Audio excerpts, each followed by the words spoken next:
India's busiest city, Mumbai, is home to over 21 million people.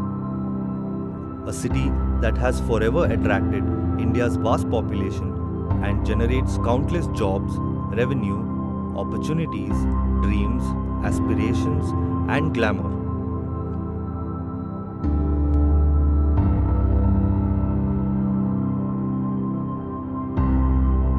A growing population that consumes more each day and thus generates copious amounts of waste.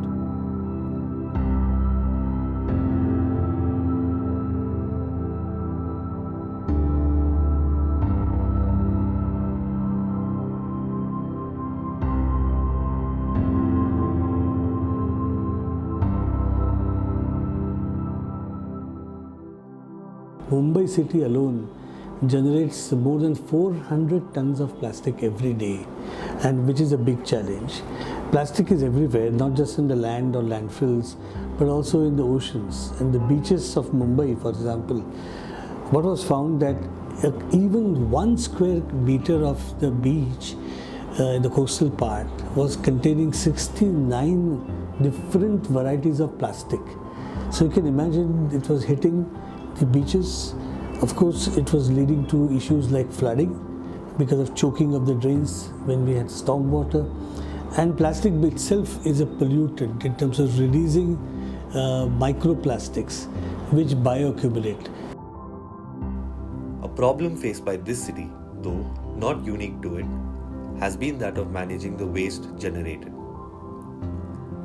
From collection to segregation and disposal, a large workforce of the city's municipal workers, as well as the informal network of rag pickers, ensure that the city is swept clean of its ever-growing mounds of waste. A majority of this accumulates at Asia's largest solid waste dump, Deonar. आम्ही जो कचरा असतो ना, आम्ही करू शकत नाही ते. तेच लोक त्यांनीच करायचं आहे ते. फक्त आम्ही नेऊन टाकायचं आहे. सुका कचरा वेगळा येणार, गाडी वेगळी येते आणि आम्ही ओला कचरावाला वेगळा येतो असं असतं. पण आम्ही सुका नेतो ना, आम्ही कधी कधी ओला नेतो. कारण का त्याला कोण आम्ही त्रास देऊ शकत नाही.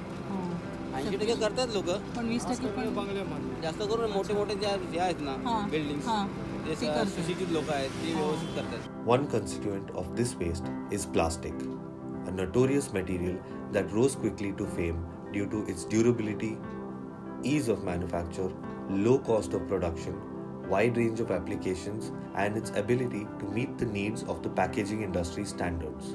The Maharashtra government on 23rd of March 2018 first came out with the word that there will be a total plastic ban and it will be implemented from June 2018.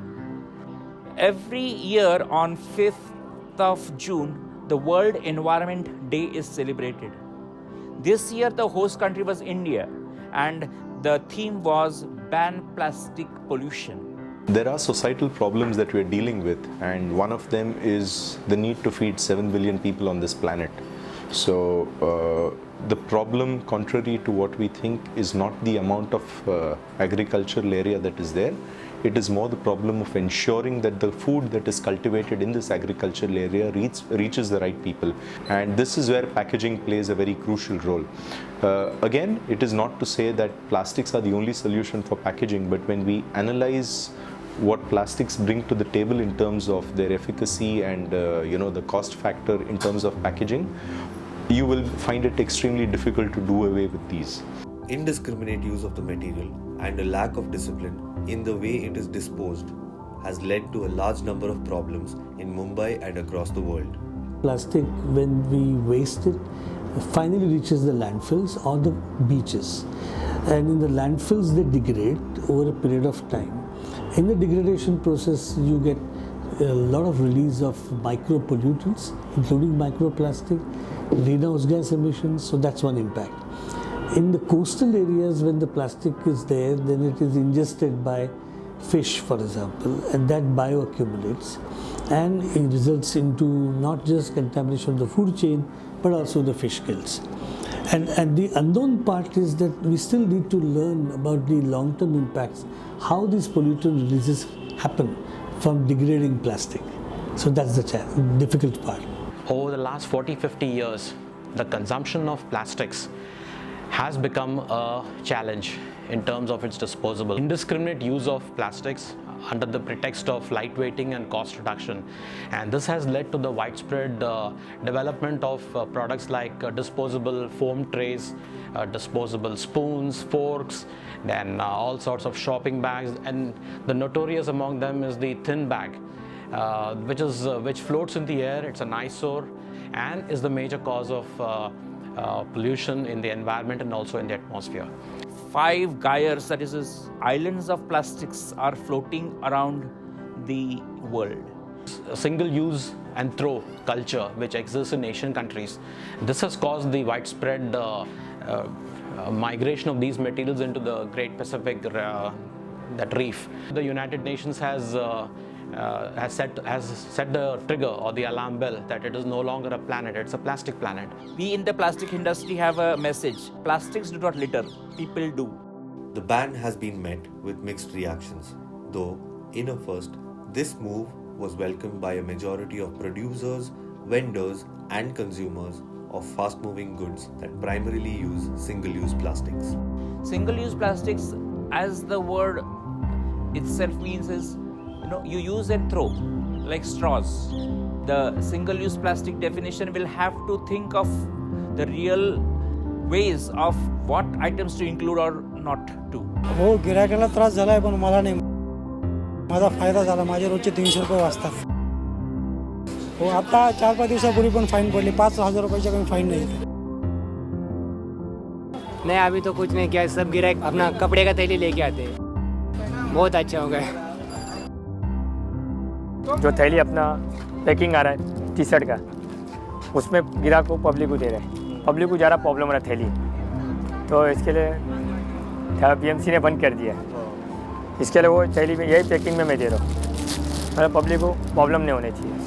Unless you look at the ban part with alternatives, behavioral change, and using also economic instruments like pricing, discouraging use of, for example, single-use plastic.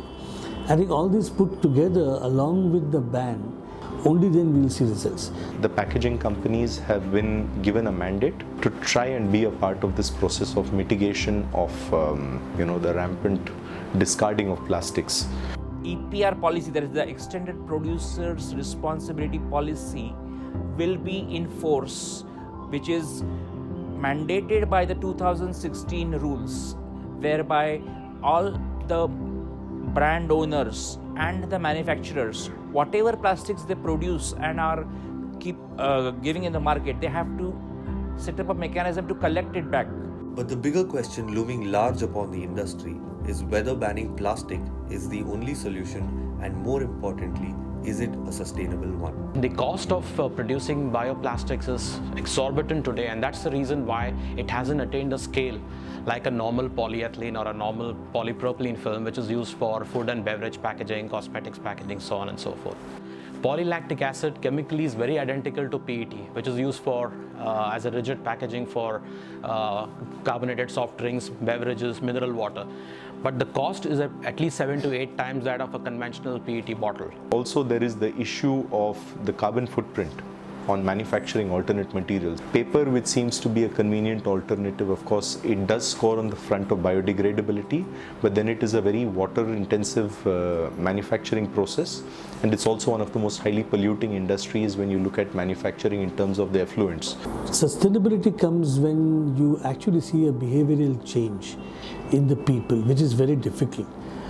Plastic by itself is not bad, it's essential, but the way we manage the plastic has been a challenge.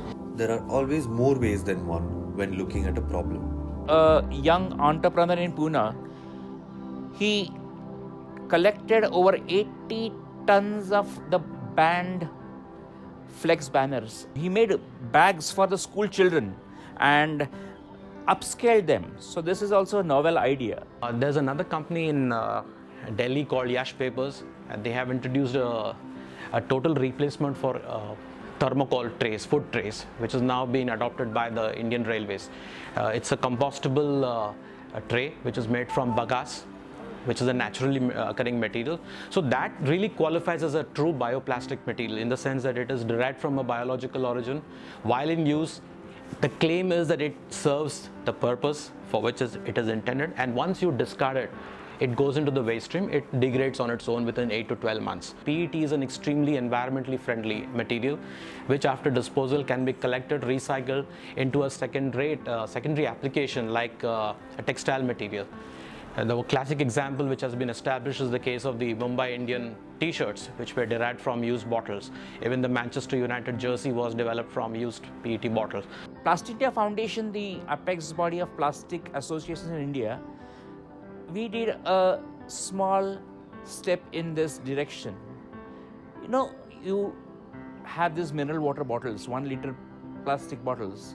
We collected over 200,000 plastic bottles and created something different.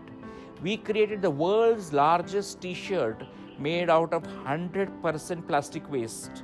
16 1-liter plastic bottles, if not litered, and used properly, one can make a t-shirt for an adult. There is going to be a need to transform the industry, which is more plastic driven today, into industry which gives alternatives to plastics or finds mechanisms to recycle the plastic or repurpose the plastic.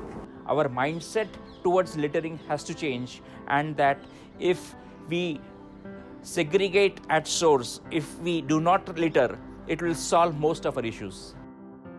Education, innovation, incentives, and empathy can go a long way in ensuring a sustainable future.